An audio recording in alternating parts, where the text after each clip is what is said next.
अंगावर हे चिवर आहे, त्यांच्या धम्माचे बीज श्रद्धा साधना वाया जाऊ नये यासाठी शिवरात धम्माचे शिलाचे भाग असावेत. शिवरात धम्माचे शिलाचे भाग असावेत. त्यांना त्यांची नेहमी आठवण राहावी म्हणून त्यांना त्यांची नेहमी आठवण राहावी म्हणून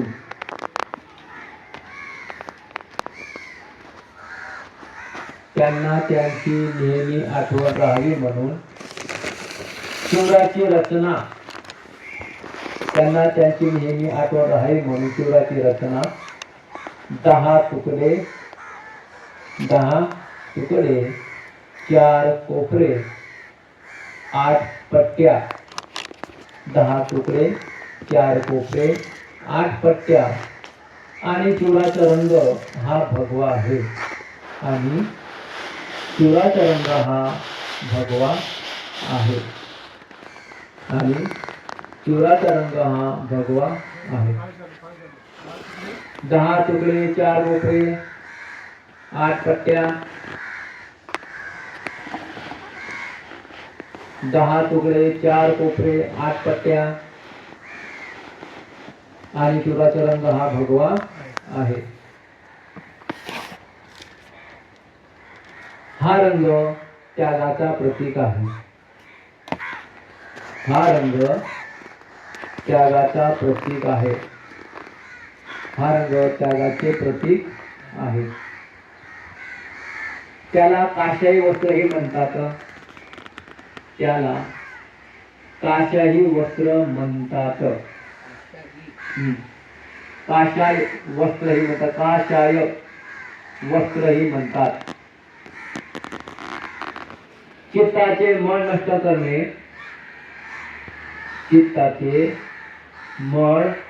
नष्ट करणे हा हेतू आहे. चित्ताचे मळ नष्ट करणे हा हेतू आहे. मग शिवराचे हेतू काय आहे? चित्ताचे काय मळ नष्ट करणं हा त्याचा काय हेतू आहे. म्हणजे आपल्या चित्तामध्ये, आपल्या शरीरामध्ये, आपल्या देहामध्ये, आपल्या इंद्रियामध्ये जे काही तृष्णा आहेत, दुर्गंधित विचार आहेत, दुर्गंधित विकार आहेत, हे नष्ट करण्याचा हेतू कशाचा आहे? कशाचा आहे? चिवराचा आहे. आपण जर चिवर प्रदान केलेला आहे, हा चिवर हा त्यागाचा वस्त्र आहे, पवित्रतेचा निर्मलतेचा प्रतीक आहे, ज्ञानाचा प्रतीक आहे, निर्मलतेचा प्रतीक आहे, शिलाचा प्रतीक आहे, नियमाचा विनयाचा सुद्धा काय प्रतीक आहे. म्हणून चिवरधाऱ्याने आपला चित्त जो आहे सदाही शुद्ध ठेवलं पाहिजे, पवित्र ठेवलं पाहिजे. आपल्या चित्तामध्ये मनामध्ये वैर भावना न ठेवता मैत्री भावना ठेवून प्रत्येकाला समाजसिद्धेच्या माध्यमातून, सहनसिद्धेच्या माध्यमातून, मंगल मैत्रीच्या माध्यमातून आपण त्यांना मार्गदर्शन करायचं आहे, त्यांना उपदेश करायचा आहे, त्यांना मंगल मैत्री द्यायची आहे. भिक्षूने 227 शिलाचं अनुकरण करून पालन करून भिक्षूने 227 शिलाचं अनुकरण करून पालन करून आपला भिक्षू जीवन आपण व्यतीत करायचं आहे. आपल्या शिवराला, आपल्या भिक्षू जीवनाला कुठल्या प्रकारचा कलंक लागणार नाही, कुठल्या प्रकारचे दोष लागणार नाही, आपण गुन्हेगार ठरणार नाही किंवा आपल्याला दोषी गुण ठरवणार नाही. अशा प्रकारे आपण आचरण भिक्षूने कधीही करायचं नाही. तर शिलाप्रमाणे 75 शेकड्याप्रमाणे 227 शिलाच्या नियमानुसार आपण शिवरधारी आणि भिक्षूने, उपसंपदाला भिक्षूने, ब्राह्मण सुद्धा 75 शेकड्याचं पालन करून आपलं आचरण करून आपलं जीवन व्यतीत करायचं आहे. त्याच्यानंतर लिहायचं हेडिंगमध्ये चिवर परिधान करण्याची पद्धती. चिवर परिधान करण्याची पद्धती लिहायची. हेडिंगमध्ये लिहा चिवर प्रदान करण्याची पद्धती. आता क्रमांक 1 लिहायचा आहे.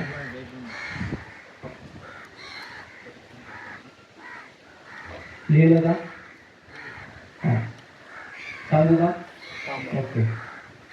एकांची चिवर परिधान, एकांची चिवर परिधान, एकांची चिवर परिधान, त्याच्या समोर डॅश द्या आणि त्याचा अर्थ लिहा.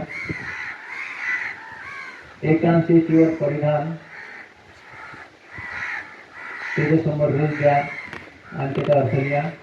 उजवा खांदा उघडा ठेवणे, उजवा खांदा उघडा ठेवणे.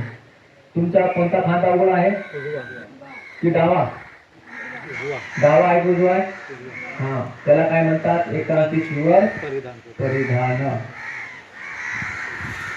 त्याच्यानंतर लिहायचं आहे आपला क्रमांक 2, परिमंडळ चिवर परिधान. परिमंडळ, परिमंडळ चिवर परिधान, त्याचा अर्थ लिहायचा आहे. संपूर्ण शरीर, संपूर्ण शरीर आच्छादन केलेले असावे. संपूर्ण शरीर आच्छादन केलेले असावे. संपूर्ण शरीर आच्छादन केलेले असावे. लिहिलं का? त्याच्या आकार क्रमांक काय द्यायचं नाही, त्याच्यात खाली लिहायचं आहे. चिवर परिधान करण्यासाठी, चिवर परिधान करण्यासाठी, चिवर परिधान करण्यासाठी एक उपसंपदा झालेल्या भिक्खूकडे जावे लागते. चिवर परिधान करण्यासाठी एक उपसंपदा झालेल्या भिक्खूकडे जावे लागते. चिवर प्रदान करण्यासाठी एक उपसंपदा झालेल्या भिक्खूकडे जावे लागते व त्यांच्याकडून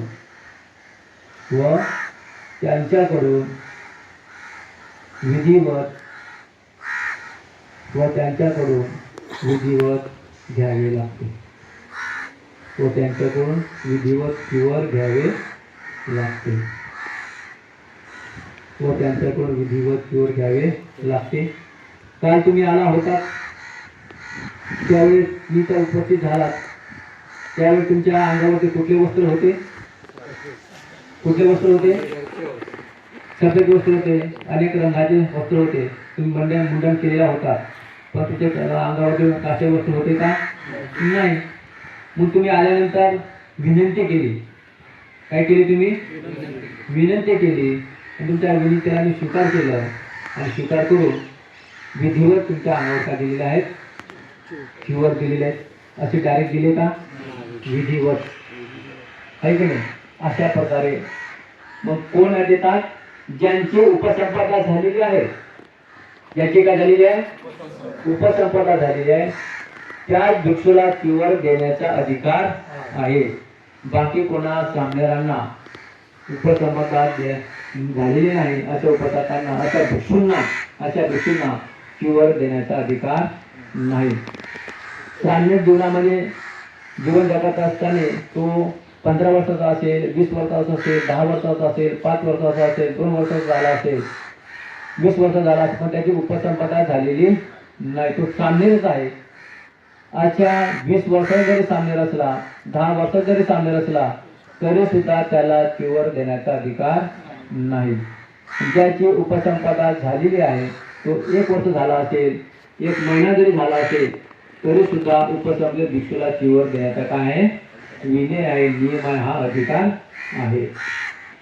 हे आपण लक्षात घ्यायचं आहे.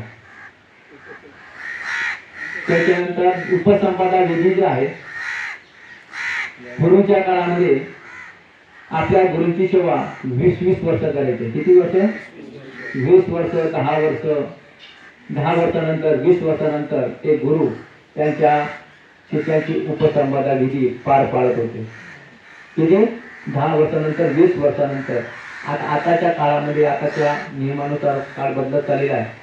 आता 5 वर्षानंतर किंवा 3 वर्षानंतर, आपल्याला 3 वर्ष आपण आपल्या गुरुची सेवा मनभावाने केली पाहिजे. मनभावने आपण केली पाहिजे. मग ते गुरु आपले उपसंपदा विधी पार पाडण्याकरिता भिक्षू संघाकडे घेऊन जातात आणि भिक्षू जीवन आपल्या प्राप्त होण्यासाठी मिळण्यासाठी संघाकडे घेऊन जातात, विनंती करतात की हा मी चिवर दिलेला सामनेर आहे, तो माझा शिष्य आहे, याची आपण उपसंपदा करावी अशी मी संघात चिवर विनंती करीत आहे. त्या विनंतीला संघ स्वीकार करतो आणि त्या सामनेराचं उपसंपदा विधी ते पार पाडत असतात. कोणाच्या विनंतीनुसार, कोणाच्या विनंतीने? गुरुच्या. तुमची उपसंपदा करण्यासाठी, तुम्हाला भिक्षू जीवन प्राप्त होण्यासाठी मिळण्यासाठी तुमचे गुरु त्या संघाला वंदन करून 3 वेळेस त्यांना याचना करत असतात. आणि ते नक्की तुम्ही चिवर दिलेला आहात का, तुम्ही त्याचे गुरु आहात का, तो तुमच्या चिवर दिलेला शिष्य आहे का, हे संपूर्ण त्यांच्याकडे वधावं लागतं, सांगावं लागतं. आणि ते खरं ठरल्यानंतर ते त्यांच्या विनंतीला स्वीकार करतात आणि संघ त्या चिवरधारी श्रावणाच्या उपसंपदा विधी संस्कारानुसार विधीनुसार ते पार पाडत असतात. आणि पार पाडल्यानंतर तो श्रावणे उपसंपदा झाल्यानंतर भिक्षू म्हणून जीवन जगण्यास तो पात्र ठरत असतो आणि तो भिक्षू जीवन जगत असतो. आणि भिक्षू जीवन जगत असताना त्यांचे जे गुरुवारी असतात त्यांना धम्माचं शिक्षण देतात, धम्म संपादन करायला सांगतात, धम्माचा प्रसार पसरायला सांगतात आणि धम्माच्या थोडा गतिमान करण्याचा मार्ग सुद्धा सांगत असतात. त्या मार्गाला स्वीकार करून तो भिक्षू धम्माच्या प्रसाराने प्रसार करत असतो. त्या पद्धतीने आपण कार्य करत असतात. त्याच्यानंतर लिहा 11 क्रमांक 1 लिहायचा आहे. आता तुम्हाला भिक्षू व्हायचं असेल, चांदूर व्हायचं असेल, त्याच्यासाठी परवानगी घेणं महत्वाचं आहे. म्हणून 11 क्रमांक 1 लिहा. त्याला घरचा संसाराचा परिवाराचा त्याग, त्याला घरचा संसाराचा परिवाराचा त्याग, त्याला घरचा संसाराचा परिवाराचा त्याग, त्याला घरचा संसाराचा परिवाराचा त्याग. पुढे सांगू. परिवारातील व्यक्तीची परवानगी, परिवारातील व्यक्तीची परवानगी घ्यावी लागते, परिवारातील व्यक्तीची परवानगी घ्यावी लागते. त्याला घरचा संसाराचा परिवाराचा त्याग, परिवारातील व्यक्तीची परवानगी घ्यावी लागते. सर्व सुखाचा त्याग करावा लागतो, सर्व सुखाचा त्याग करावा लागतो, सर्व सुखाचा त्याग करावा लागतो. मग तुम्ही काल आला होता तेव्हा तुम्हाला विचारलं, काय विचारता तुम्हाला? तुमच्या घरची परवानगी घेतली का, आहे की नाही? व्यक्तीची परवानगी घेतली का, तुमच्या पूर्वश्रमीच्या पत्नीची तुम्ही परवानगी घेतली का, आई वडिलांची परवानगी घेतली का? घेतली असेल तर तुम्हाला बसता चांगल्या शिबिरात बसता येणार. त्याच्यासाठी संसाराचा त्याग करावा लागतो, येही सुखाचा सुद्धा त्याग करावा लागतो. आता येही सुखाचा त्याग म्हणजे काय? ध्येय सुखाचा त्याग म्हणजे काय?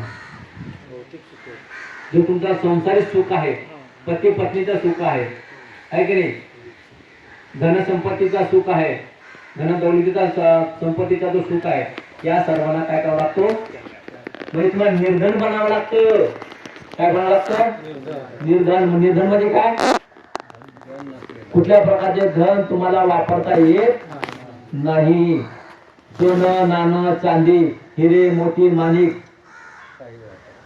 चिवरधारी व्यक्तींना वापरता येत नाही, जवळ ठेवता सुद्धा येत नाही, धन संपत्ती साठा सुद्धा करता येत नाही. मग साठा कसा करायचा आहे? मग साठा करायचा कसा? कुणाचा करायचा? कशाचा करायचा आहे? ज्ञानाचा साठा. कशाचा साठा? ज्ञानाच्या साठ्याने तो साठा निर्माण करून आपण धर्माचा प्रचार बहुजन वर्गामध्ये करायचा आहे. दुःख मुक्तीचा मार्ग त्यांना सांगायचा आहे. कशाचा मार्ग सांगायचा आहे? दुःख मुक्तीचा, तृष्णेतून मुक्त होण्याचा आणि अप्रगतीकडून प्रगतीकडे जाण्याचा, दुःखातून सुखाकडे जाण्याचा, अंधारातून प्रकाशाकडे जाण्याचा आणि अंधश्रद्धेतून श्रद्धेकडे जाण्याचा, आहे की नाही? आणि बंधू बाबाकडून मुक्त होण्याचा बंधू आपल्या बंधू बाबा भरपूर आहेत, आहे की नाही. याचा शिक्षण आपल्याला घ्यावा लागतो आणि धम्माचा प्रसार बहुजन वर्गामध्ये दृष्टीने करावा लागतो. नुसतं चिवर हा पोट भरण्यासाठी घ्यावा लागत नाही, तर धर्माचं शिक्षण घेण्यासाठी, धम्म संपादन करण्यासाठी आपल्याला चिवर घेऊन आपली मलिनता नष्ट करण्यासाठी, आपला कृष्ण नष्ट करण्यासाठी आपण चिवर प्रदान करून आपण धर्माचा प्रसार करायचा आहे, पोट भरण्यासाठी नाही. त्याच्यानंतर पुढे लिहा 11 क्रमांक 2. त्याची स्वतःची इच्छा असावी, त्याची स्वतःची इच्छा असावी. मला काल विचारलं, तुम्ही ह्या सामान्य शिबिरात बसलेला आहात, तुमची स्वतःची इच्छा आहे का विचारलं की तुम्हाला, तुम्ही काय म्हटले? हो हो म्हटले. मग तुम्हाला अनुमती दिली की नाही, परवानगी दिली की नाही? नाही म्हटले असते तर तुम्हाला परवानगी मिळाली नसती. 11 क्रमांक 3. धम्मावर श्रद्धा असावी लागते, धम्मावर श्रद्धा असावी लागते, धम्मावर श्रद्धा असावी लागते. मग तुम्हाला विचारलं, भगवंताच्या त्रिरत्नावर तुमचा विश्वास आहे का, तुमची श्रद्धा आहे का, आहे की नाही? विचारलं की नाही. जर तुम्हाला सामान्य शिबिरामध्ये प्रवेश घ्यायचा आहे, काश्य वस्त्र प्रदान करायचा आहे, तर प्रथमतः तुमच्या चित्तामध्ये, तुमच्या मनामध्ये स्वतः विश्वास आहे का, स्वतः श्रद्धा आहे का. त्याच्यानंतर भगवंताच्या त्रिरत्नावर तुमची श्रद्धा आहे का, विश्वास आहे का. असेल तर तुम्ही ह्या संघामध्ये प्रवेश घ्या, बसा, नाहीतर बसू नका. जिथे अंधश्रद्धा आहे तिथे आपल्याकडे धम्म नाही.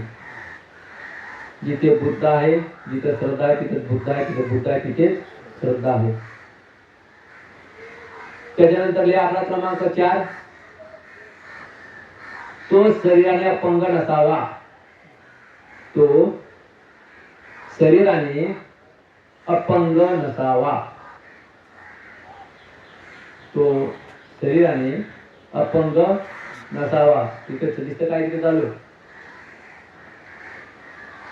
तो शरीराने अपंग नसावा. आंधळा बैरा रोगी नसावा, आंधळा बैरा रोगी नसावा. मग तुम्हाला विचारलं, तुम्ही आंधळे आहात का, तुम्ही बैरे आहात का, तुम्ही रोगी आहात का, तुम्ही आजारी आहात का, तुम्हाला मनक्याचा त्रास आहे का, तुम्हाला छातीचा त्रास आहे का, तुम्हाला पोटाचा त्रास आहे का, तुम्हाला कुठल्या प्रकारचं तुमचं ऑपरेशन झालेलं आहे का, विचारलं की नाही. मग विचारलं दिलं का, बोलत चला, विचारलं की नाही. आंधळी आहात का, बरी आहात का, मुकी आहात का, विचारलं की नाही. म्हणजे ह्या संघामध्ये अशा प्रकारची व्यक्ती चालत, असे व्यक्ती चालत नाही. नंतर कसा असला पाहिजे, निरोगी असला पाहिजे. कसा असला पाहिजे, निरोगी असला पाहिजे. निरोगी असेलच तर तो धर्माचा शिक्षण घेऊ शकतो, धर्माचा प्रसार करू शकतो. जो निरोगी नसेल, रोगी असेल, तर तो स्वतःमध्ये परिवर्तन करू शकणार नाही, दुसऱ्याचा सुद्धा करू करणार आहे का. हा कुठल्या प्रकारचा रोगी नसावा. 11 क्रमांक 5. कुठं आपल्याला लिहा, ती व्यक्ती दोषी गुन्हेगार नसावा, ती व्यक्ती दोषी गुन्हेगार नसावा,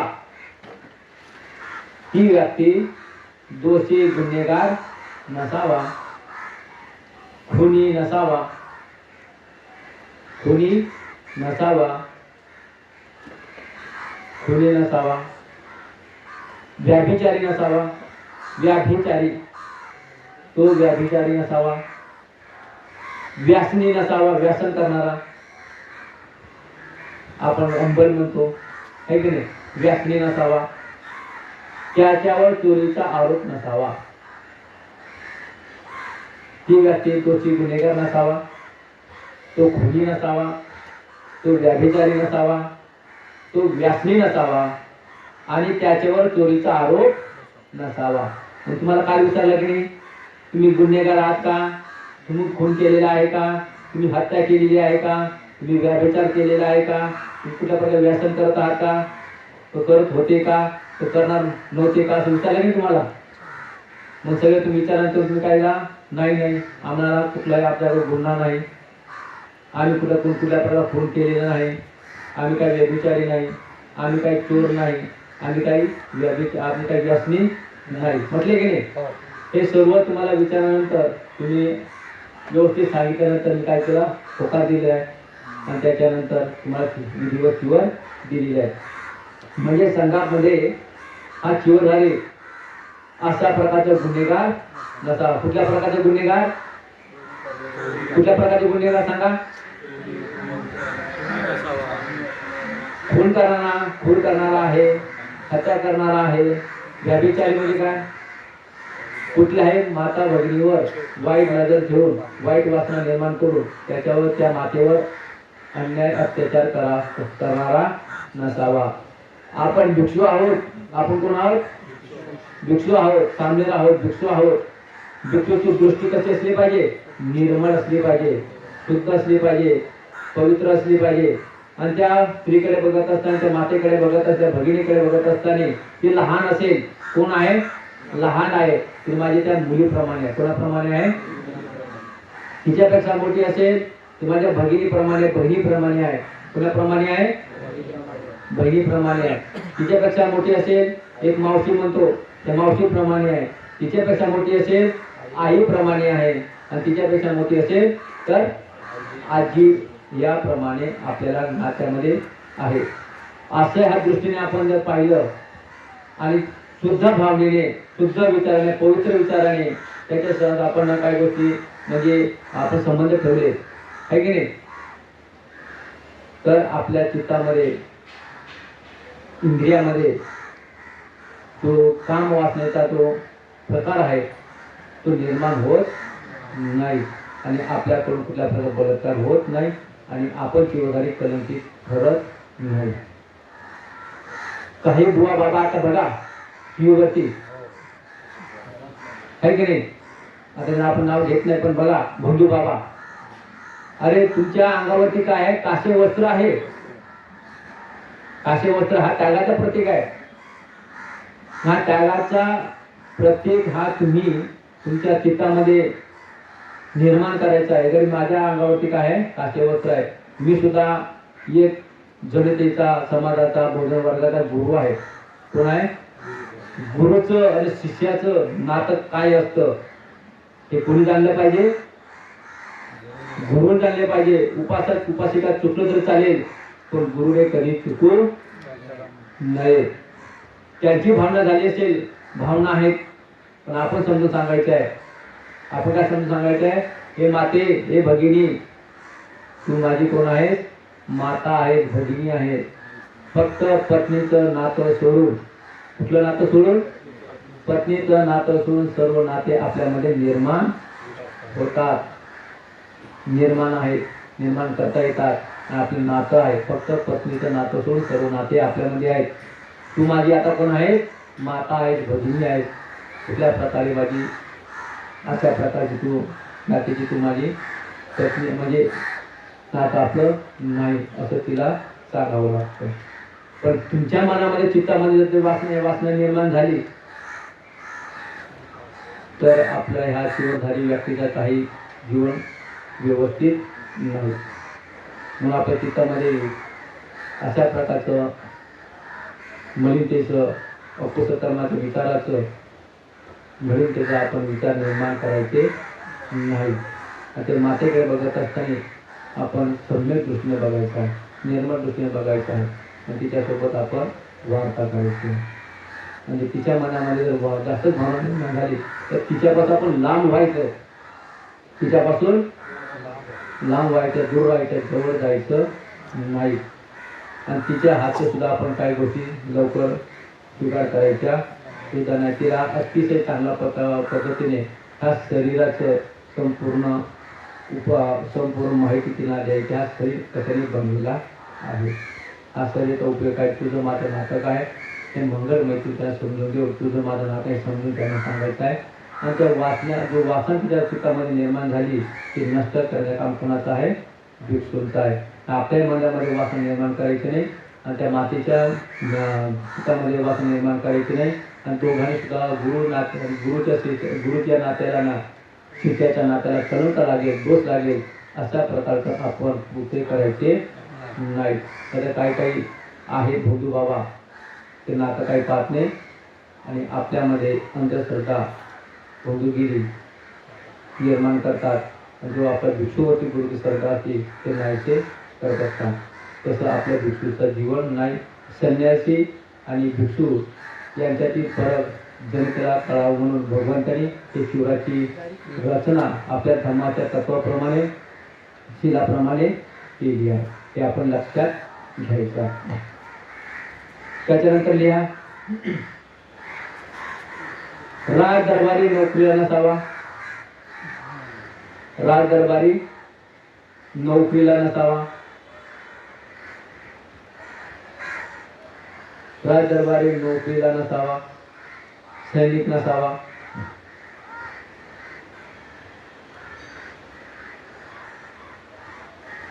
शिवधारी हा कुठलाही नौकर नसतो. शिवधारी कुठल्याही पदवीचा नौकर नसतो. सेवेकरू नसतो. मग सेवेकरू असेल कोणाचा? तथागत सम्यक संपुटाचा, ज्ञान घेण्याचा, ज्ञान संपादन करण्याचा हा असतो. सेवक असतो, विद्यार्थी असतो. आकडा क्रमांक पुढचा लिहा. काय आहे? हा, चिवर कोणालाही घेता येत नाही किंवा देता येत नाही. चिवर कोणालाही घेता येत नाही किंवा देता येत नाही. चिवर कोणालाही घेता येत नाही किंवा देता येत नाही.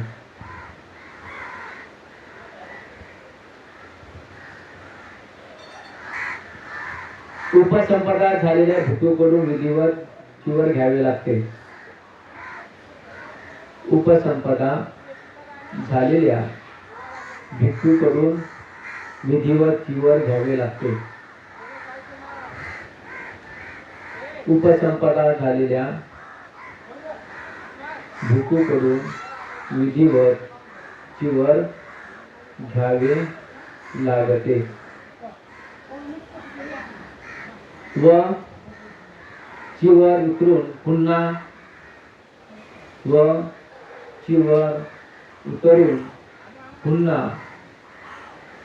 गृहस्थी जीवन जगायचे असल्यास व चिवर उतरून पुन्हा गृहस्थी जीवन जगायचे असल्यास, लिहिता आहे ना? हा सांगतो का? बरोबर आहे. गृहस्थी जीवन जगायचे असल्यास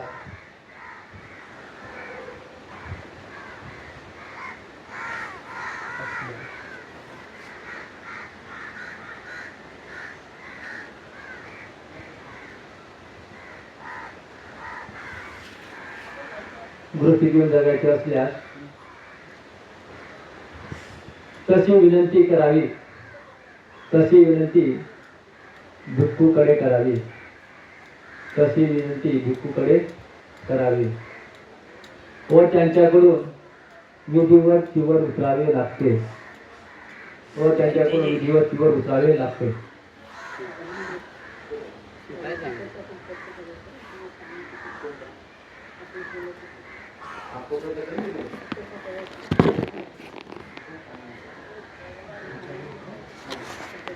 आपण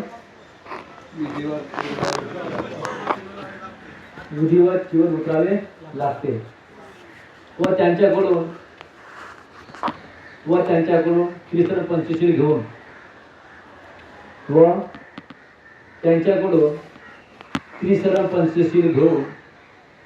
गृहस्थी व्हावे लागते.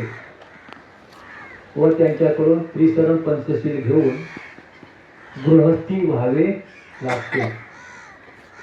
व त्यांच्याकडून त्रिसरण पंचशील घेऊन गृहस्थी व्हावे लागते. गृहस्थी व्हावे लागते म्हणजे काय? गृहस्थी म्हणजे कोण? गृहस्थी म्हणजे कोण? तुम्ही संसार केला की नाही केला? गृहस्थी म्हणजे कोण? संसार जीवन जगणारा, संसार करणारा, हा माया जमा करणारा, मोह जमा करणारा, धनसंपत्ती जमा करणारा, धनसंपत्ती जमा करणारा. पण धनसंपत्ती जमा करणं हे काही वाईट कर्म नाही, आहे की नाही? जरी धनसंपत्ती तुम्ही जमा केली आहे, त्याचा वापर कसा करायचा, त्याचा उपयोग कसा करायचा आहे, हे कोणाच्या हातात आहे? तुमच्या हातात आहे. चांगल्या कर्मासाठी, उत्तम कर्मासाठी, चांगल्या कामासाठी, उत्तम कामासाठी तुम्ही जर खर्च केलात तर धनसंपत्ती हे योग्य ठरत असते. आणि तुम्ही धनसंपत्ती कमवली आणि त्याचा गैरफायदा करून घेता, म्हणजे दारू, बिडी, सिगारेट, गुटखा, चरस, गांजा, आहे की नाही? गावठी दारू, देशी दारू, रम, ब्रँडी, विस्की,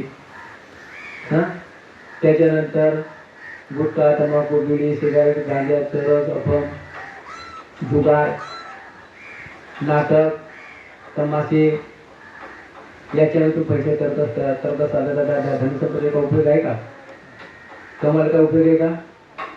ज्या धनसंपत्तीपासून आपली अधोगती होत असेल तर ती धनसंपत्ती काही उपयोगाची नाही. ज्या धनसंपत्तीमुळे आपली स्वतःची प्रगती, आपल्या नातेवाईकाची प्रगती, आपल्या समाजाची प्रगती, आपल्या नातेवाईकाची प्रगती, अपेक्षांची प्रगती, गोष्ट मंडळीची प्रगती आणि सर्व रोगियांची प्रगती होत असेल तर त्या धनसंपत्तीचा काहीतरी काय उपयोग आहे, महत्व आहे. मग आपण धनसंपत्ती कमावल्यानंतर सदुपयोग केला पाहिजे. काय केलं पाहिजे? पण त्याचा सदुपयोग न करता अधोगतीच्या मार्गाकडे आपण त्याची काय करतो, संपत्तीचा वापर करत असतो. आपण स्वतःचं शरीर, आपण स्वतःचं जीवन नष्ट करतो आणि धनसंपत्तीचं आपण नष्ट करत असतो. आणि सदाचारी जीवन जगावे लागते, लिहा तिथे, आणि सदाचारी जीवन जगावे लागते, आणि सदाचारी जीवन जगावे लागते. आता पुढचा आकडा लिहायचा आहे. किती किती आहे सांगू? भिक्षूंना फक्त 8 वस्तू जवळ ठेवण्याचा नियम आहे. भिक्षूंना फक्त 8 वस्तू जवळ ठेवण्याचा नियम आहे. भिक्षूंना फक्त 8 वस्तू जवळ ठेवण्याचा नियम आहे. काय नियम आहे भिक्षूंना? बोला, काय नियम आहे भिक्षूंना? हा तुम्ही लिहिलात ना, मग सांगा, बोला काय? हा पुढे लिहा. 8 वस्तू कधी लिहायचं आहे? 3 चिवरे, 3 चिवरे, भिक्षा पात्र, भिक्षा पात्र कामाचे चला, सुई, सुई, त्याच्यानंतर लिहा धागा, त्याच्यानंतर लिहायचे धागा, त्याच्यानंतर लिहा मुंडनासाठी वस्त्रा, मुंडनासाठी वस्त्रा, त्याच्यानंतर लिहा पाणी गाळण्यासाठी कपडा, पाणी गाळण्यासाठी कपडा. अशा 8 वस्तू आहेत, अशा 8 वस्तू आहेत, अशा 8 वस्तू आहेत. 3 चिवरे, भिक्षा पात्र, सुई, धागा, मुंडनासाठी वस्त्रा आणि पाण्या गाळण्यासाठी कपडा. झाले का? मोजले का? पुढे लिहायचं आहे. भिक्षूला सोने चांदी धन, भिक्षूला सोने चांदी धन जवळ ठेवता येत नाही. भिक्षूला सोने चांदी धन जवळ ठेवता येत नाही. भिक्षूला सोने चांदी धन जवळ ठेवता येत नाही.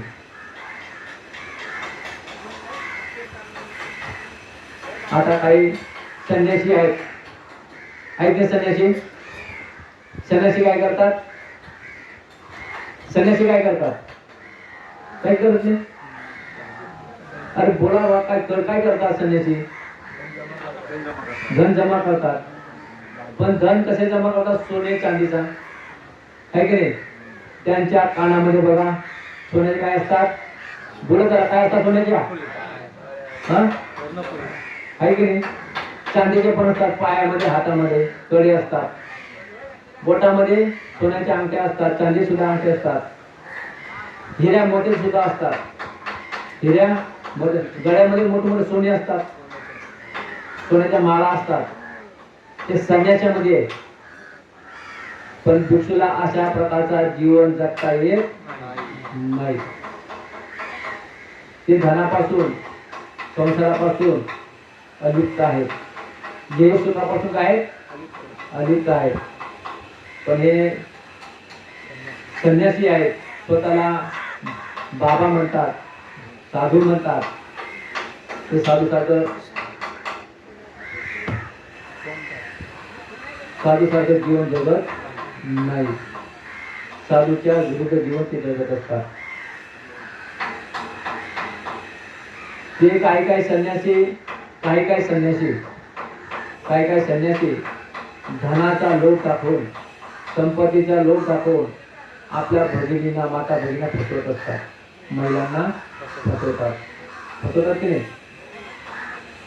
असे हे भोंदू बाबा,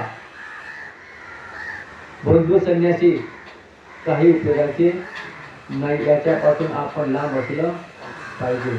आपण सतर्क असलं पाहिजे. आपला सुद्धा त्याच्यातला अभ्यास असला पाहिजे आणि त्याला धडा आपण शिकवला पाहिजे, आहे की नाही? पण आपण चमत्कार नमस्काराला जास्त स्वीकार करतो. चमत्काराला आणि नमस्काराला चमत्काराला स्वीकार करतो. आणि बाबा ह्या बाबाला आपण दान पुण्य जर केलं याच्यापासून आपल्याला काहीतरी फायदे होतील, आहे की नाही? आपल्याला काहीतरी मिळेल, आहे की नाही? मग ते तुम्हाला त्या दान कर्म केले नाही तर तुम्हाला त्या वाईट आशीर्वाद देतात. काय आशीर्वाद? तू जर दान कर्म केले नाही तुमचं असं होईल, तुमचं तसं होईल. तुमचा मुलगा मुलगी कोणतरी काहीतरी जाईल. तर तुमच्या कुंपाच्या केळ्याला काय धोका आहे जर तू दान पुण्य केलं नाही तर.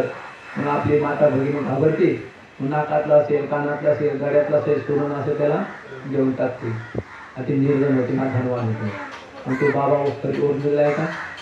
तो खरोखर संन्यासी आहे का? संन्यासी हा काय असतो? सर्व ते सुखापासून अलिप्त असतो.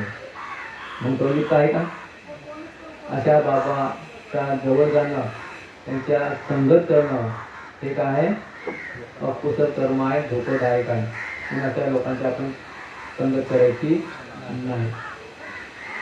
पुढे लिहा, पुढचा आपला लिहा.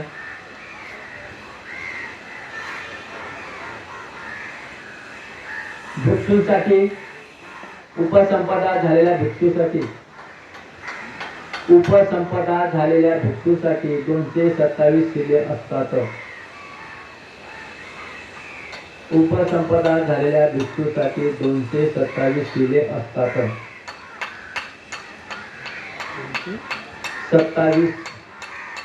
227 शिले असतात.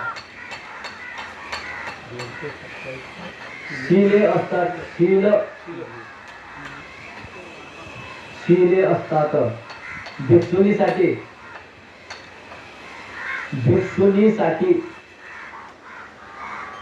227 प्लस 8, 227 प्लस 8 बरोबर किती झाले? करा किती लिहा. त्याच्या पुढे कंसामध्ये लिहायचं आहे. बरोबर लिहिलेला किती आकडा आला? त्याच्या पुढे कंसामध्ये लिहा 311. 311 शिले असतात. काही पुस्तकामध्ये, काही ग्रंथामध्ये, काही विनयपिटकामध्ये अशा प्रकारची माहिती आहे. अशा प्रकारची काय माहिती आहे? तुम्हाला दोन्ही उत्तर सांगितलेली आहे. दोन्ही उत्तर तुमच्याकडे सांगितलेले आहेत. दोन्ही उत्तर तुम्हाला दिलेली आहेत. सांगण्यासाठी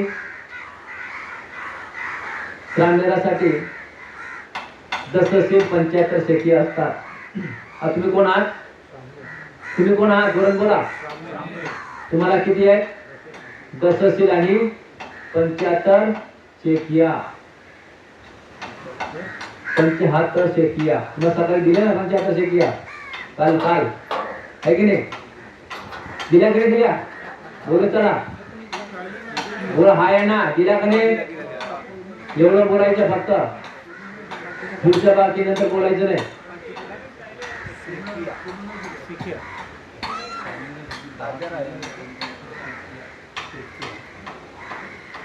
तुम्हाला नियम सांगतोय ना, फक्त नियम तुम्ही लक्षात घ्या ना, डोक्यात बाहेर नका जाऊ.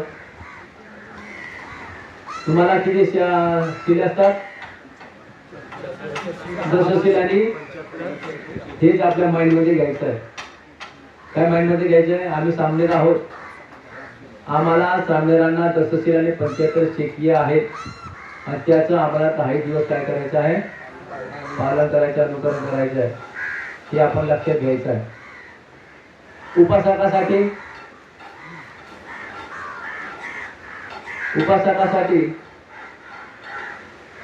पंचशील अष्टशील असतात. उपासकासाठी पंचशील आणि अष्टशील असतात. उपासकासाठी पंचशील आणि अष्टशील असतात. झाले इथपर्यंत? पुढे सांगू का? चिवर परिधान करून सामनेराने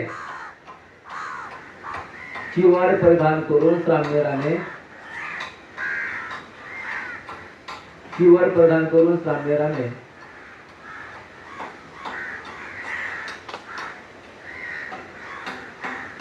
आपल्या गुरुकडून धम्माचे शिक्षण घ्यावे.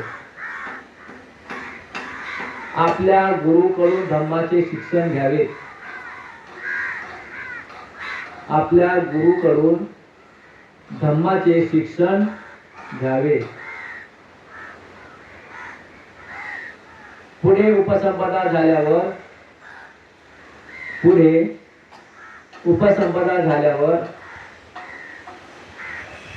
धम्माचा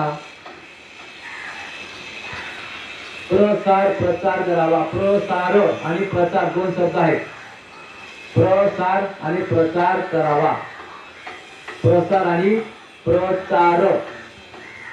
प्रसार आणि प्रचार करावा हे असे दोन शब्द आहेत. आणि धम्म चळवळीला गती देण्यासाठी आणि धम्म चळवळीला गती देण्यासाठी आणि धम्म चळवळीला गती देण्यासाठी कार्य करावे. व धम्म चळवळीला गती देण्यासाठी कार्य करावे ही अपेक्षा त्यांच्याकडून असते. ही अपेक्षा त्यांच्याकडून असते.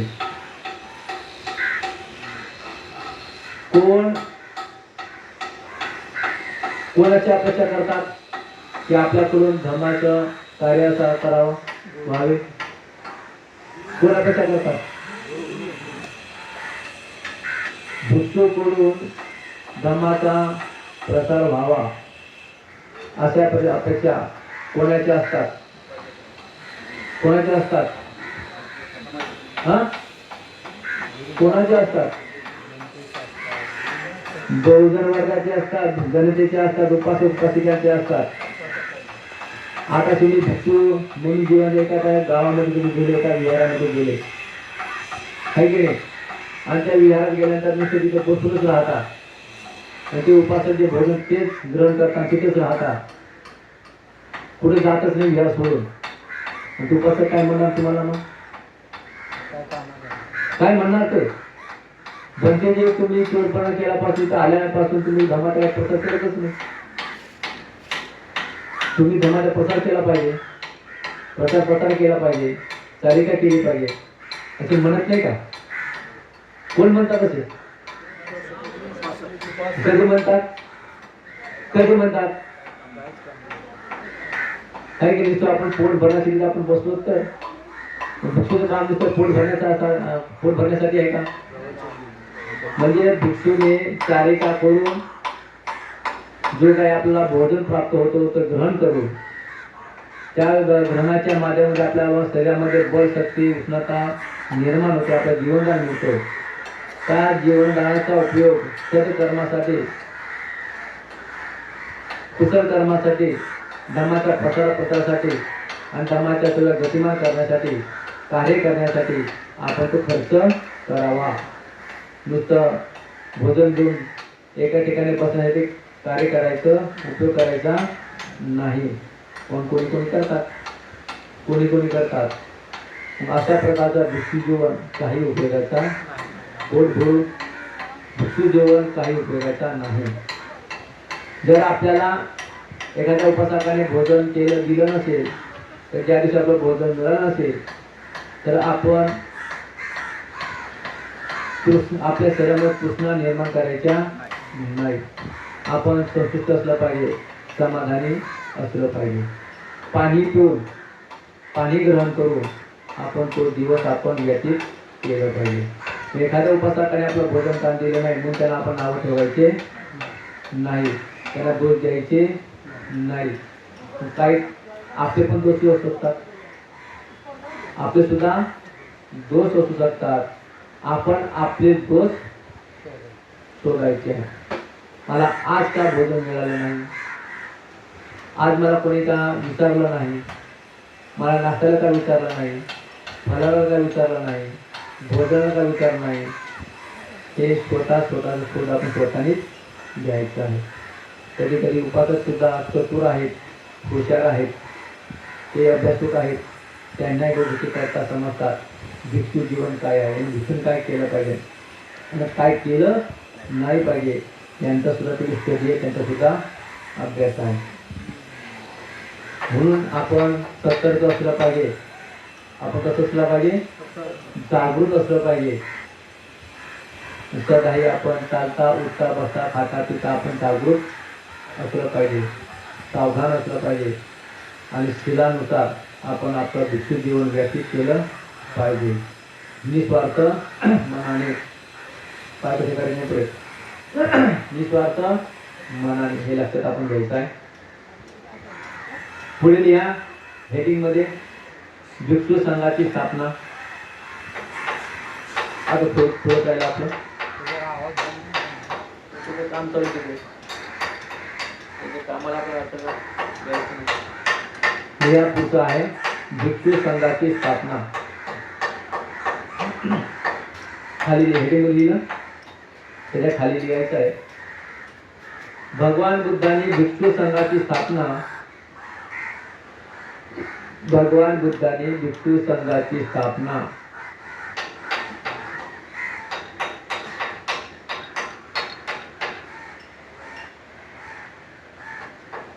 वाराणसी येथील सारनाथ येथे, वाराणसी येथील सारनाथ येथे मृगदायन वनामध्ये, मृगदायन वनामध्ये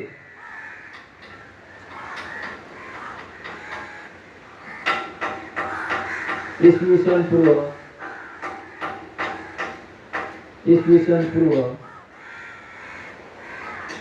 528 ला, इसवी सन पूर्व 528 ला आषाढी पौर्णिमेला, आषाढी पौर्णिमेला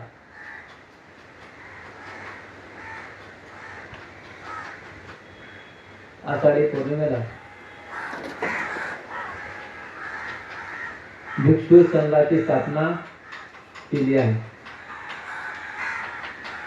भिक्षू संघाची स्थापना केली आहे.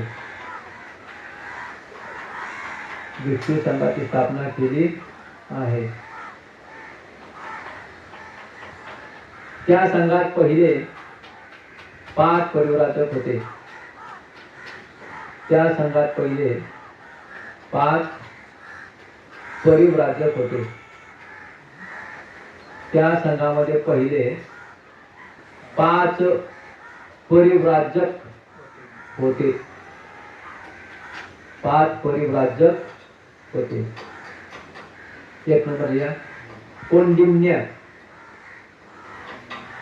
कोंडिन्य Kondinya. Number 2 Vappa. Number 2 Vappa. Number 3 Bhaddiya Bhaddiya. Number 3 Bhaddiya. Number 4 Mahanama. Number 4 Mahanama. Number 5 Ashvajit. Number 5 Ashvajit. हे परिव्राजक प्रथम पंचवर्गीय भिक्षू म्हणून प्रसिद्ध झाले किंवा पावले. हे परिव्राजक प्रथम पंचवर्गीय भिक्षू म्हणून हे परिव्राजक प्रथम पंचवर्गीय भिक्षू म्हणून प्रसिद्ध झाले किंवा पावले. त्यानंतर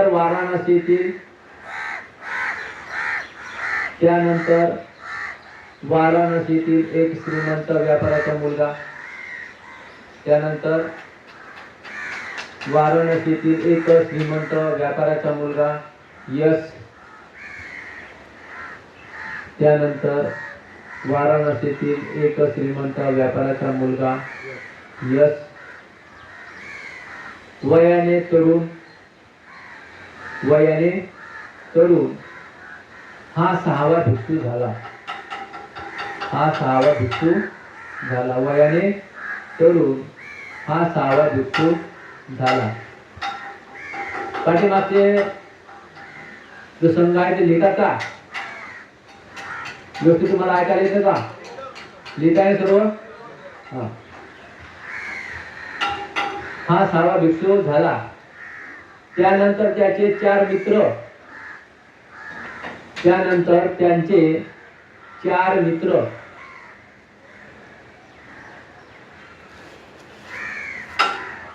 लिहा. विमल सुभाऊ विमल सुभाऊ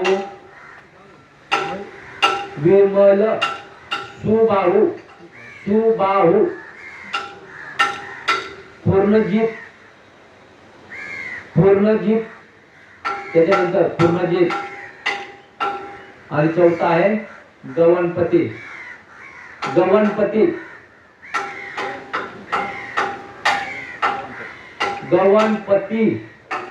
आणि सरळ गणपती झालं काम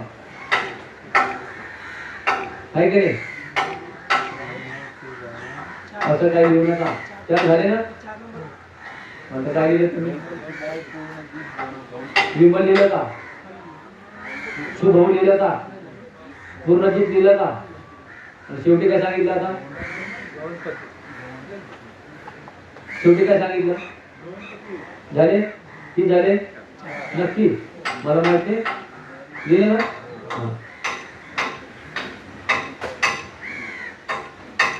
यांनी भिक्षू संघात प्रवेश केला. यांनी भिक्षू संघामध्ये प्रवेश केला आहे.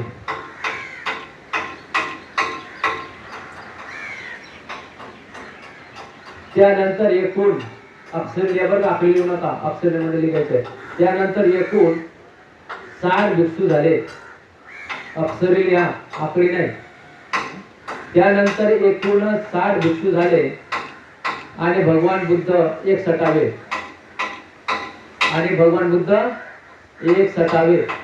त्यानंतर एकूण 60 भिक्षू झाले. एकूण म्हणजे पूर्ण टोटल एकूण 60 भिक्षू झाले आणि तथागत सम्यक संबुद्ध एक सटावे आणि तथागत भगवान बुद्ध हे किती झाले? एक सटावे. अशा प्रकारे भिक्षू संघ निर्माण झाला. अशा प्रकारे भिक्षू संघ हा निर्माण झाला. अशा प्रकारे भिक्षू संघ निर्माण झाला.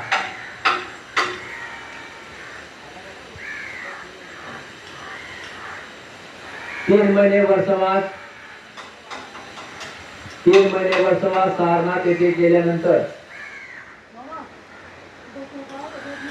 3 महिने वर्षवास सारनाथ येथे केल्यावर 3 महिने वर्षवास सारनाथ येथे केल्यावर 3 महिने वर्षवास सारनाथ येथे केल्यावर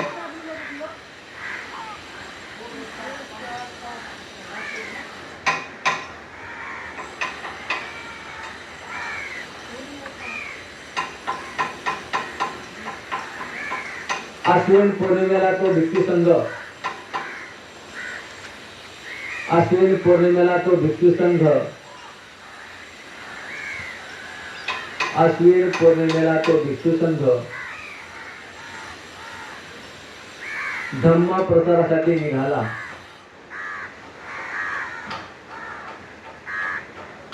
अश्विन पौर्णिमेला तो भिक्षू संघ धम्म प्रचारासाठी निघाला. तेव्हा भगवान बुद्धांनी त्यांना आदेश दिला. तेव्हा भगवान बुद्धांनी त्यांना आदेश दिला. तेव्हा भगवान बुद्धांनी त्यांना आदेश दिला. जा भन्ते चारिका करा.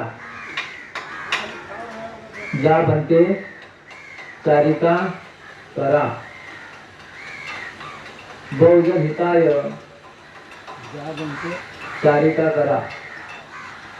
जा भन्ते चारिका करा. बहुजन हिताय बहुजन सुखाय. बहुजन हिताय बहुजन सुखाय या धम्माचा प्रचार करा. या धम्माचा प्रचार करा. या धम्माचा काय करा असा आदेश तुम्हाला दिला. कोणत्या संघाला दिला? भिक्षू संघाला दिला.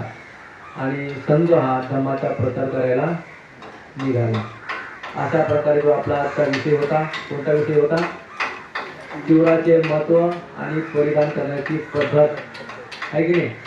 चिवराचे महत्व तुम्हाला सांगितलेलं आहे. चिवर प्रदान करण्याची पद्धत सुद्धा तुम्हाला लिहायला सांगितलेली आहे की नाही. त्याच्यानंतर भिक्षू संघाची स्थापना म्हणजे संपूर्ण ह्या चिवराची महिमा माहिती तुम्हाला सांगितले, तुम्ही लिहिलेली आहे. त्याचं तुम्ही चांगल्या प्रकारे अभ्यास करायचा आहे. काय करायचं आहे? अभ्यास करायचा आहे. तुम्ही सामने शिबिरामध्ये बसला आहात आणि तुम्हाला चिवराची माहिती देता आली नाही. त्या सामने शिबिरात येऊन बसून त्याचा काही उपयोग होणार. तुम्हाला चिवराची माहिती संपूर्ण दिलेली आहे. त्याचे महत्व समजून सांगितलेले आहे. चिवर कशाचा प्रतीक आहे संपूर्ण तुम्हाला त्याचा अभ्यासाच्या माध्यमातून धम्मदेशाच्या माध्यमातून तुम्हाला समजून सांगितलेलं आहे. हे तुम्ही लक्षात ठेवायचं आहे. वारंवार त्याचं वाचन करायचं. जे जे काही तुम्हाला लिहायला सांगितलं लिहिलेलं आहे त्याचं तुम्ही वाचन करायचं आहे. आणि एखाद्या उपासकाने तुम्हाला जर विचारलं तर त्याला तुम्हाला सांगता आलं पाहिजे. मग तुम्ही आजच्या दिवसात